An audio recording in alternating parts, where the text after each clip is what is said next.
a competitive advantage over the exports coming from Bangladesh, because Bangladesh is positioning itself as the textile factory of the world. Similarly, Vietnam. So our goods produced by our exporters will have a competitive advantage in United Kingdom. So it's a win-win deal for us. Similarly, what we will do in response, we will reduce tariffs on whiskey, on gin. Right now the tariff is 150% on the whiskey or gin imported from United Kingdom to India.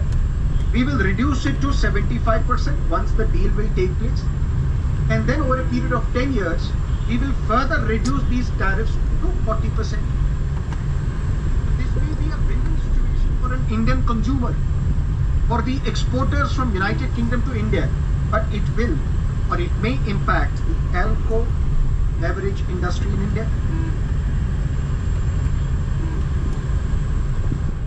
For the safety of Indian farmers, dairy farmers, the butter, the milk produce, those exports from India, when it comes to the dairy products, there will be still tariffs imposed by Indian government to safeguard our domestic industry.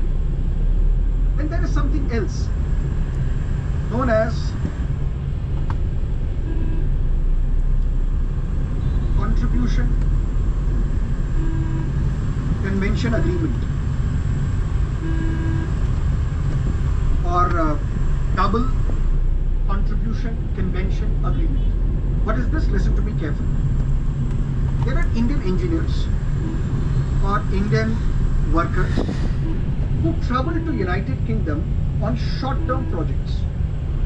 But these employees, they will have to contribute money to UK's social security systems, social security funds. And then the employers of these Indians, they also have to contribute to these social security funds, which is a burden on Indian employee as well, on the employers of Indians in UK as well. And at the same time, Indian employee is not getting any benefit from the social security, because by the time their project ends, they have to go back to India. For a long time, the employers in India, as well as the employers in United Kingdom, they have been persuading the government that you should keep Indian workers, those who are working on a temporary period, on a temporary basis in UK, from contributing to the social security funds.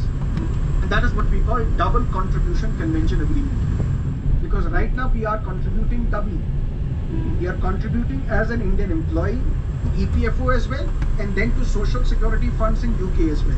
To avoid this double contribution, now Indian workers who are working in UK for a temporary period, they don't have to contribute to these social security funds.